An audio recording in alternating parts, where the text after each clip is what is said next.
অবস্থান, মানে আমিও যে এক্সিস্ট করি এটা কেউ গুনতো না আর কি। আমাকে কেউ 2 পয়সার দাম দিত না তখন, কারণ আমার বন্ধু বান্ধব সবাই ইঞ্জিনিয়ার, আমি হচ্ছে দোকানদার। দোকানদারকে কে দাম দেয়, তাই না? এমনও হয়েছে ভাই, ইফতার পার্টি হচ্ছে, আমাকে কেউ ফোন করে নাই ইফতার পার্টিতে আসার জন্য, কারণ সবাই বলতো ও তো দোকানদারি করে, ও আমাদের সঙ্গে দরকার কি। এরকম একটা গেট টুগেদার হচ্ছে বন্ধুদের মধ্যে, আমাকে কেউ ফোন করে বলে নাই তুই আয়, কেউ বলে নাই। আর কেউ গুনতো না আমাকে, আমাকে আড্ডায় রাখা যায় এটা কেউ মনে করতো না। এই কষ্টগুলো আমার ছিল। কারো কাছ থেকে পাত্তা না পাওয়া পৃথিবীর সবচেয়ে বেশি কষ্টগুলোর মধ্যে একটা। যারা এই কন্ডিশনের মধ্যে যান নাই তারা বুঝতে পারবেন না যে পাত্তা না পেলে আসলে কেমন লাগে। আপনার কোনো পৃথিবীতে আপনার কোনো দরকার নাই, এই অনুভূতিটা খুব কষ্টের, খুব কষ্টের। এই ব্যাপারটা ছিল। আর লোকজনের কথা তো নাই বললাম। যখন আপনি কষ্টে থাকবেন, যখন আপনার যন্ত্রণা থাকবে, তখন আপনাকে 2টা ভালো কথা যারা বলবে তাদের সংখ্যা আপনি হাতের করে গুনতে পারবেন। 1 জন 2 জন, আর তো মনে পড়তেছে না আর কেউ ভালো কথা বলছিল আমাকে এরকম। কেউ তখন ভালো 2টা কথা বলে না।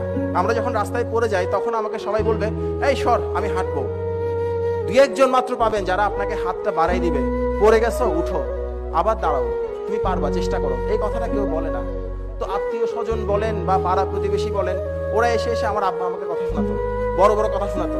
হ্যাঁ, ও যেটা করতেছে এটা তো কোনো কাজ না, হ্যান ত্যান। আমার ডাক নাম হচ্ছে বাপ্পি, বলে বাপ্পি যেটা করতেছে এটা তো করার জন্য পড়াশোনা দরকার নাই, আপনাদের লজ্জা করে না, এই কথাগুলো বলতো। তো বাবা মা তো খুব সফট হার্টেড মানুষ, ওরা কান্নাকাটি করতেন এই কথাগুলো শুনে। আমাকে বলতেন না কেউ খুব একটা, বাবা মাকে বলতেন, কারণ ওরা জানে কোথায় বললে কাজ হবে। Hey there, সেজন্য আব্বু আমাকে subscribe to my channel R and বাবা মা যেটা also press করতো this চোখে bell পানি ফেলতো। icon. আমাকে বলতো যে বাবা তুই একটু ডিগ্রিটা কমপ্লিট কর, লোকজনের তো অনেক বড় বড় কথা শোনাই, আমরা তো লজ্জায় মানুষকে মুখ দেখাতে পারতেছি না।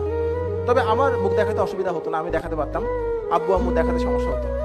আমি মুখ দেখাতে পারতাম, গিয়ে লোকজনকে সালাম দিতাম, সালাম দেওয়ার পর ওরা কেমন কেমন করে তাকাতো, তখন খারাপ লাগতো, আর না হলে অসুবিধা হতো না।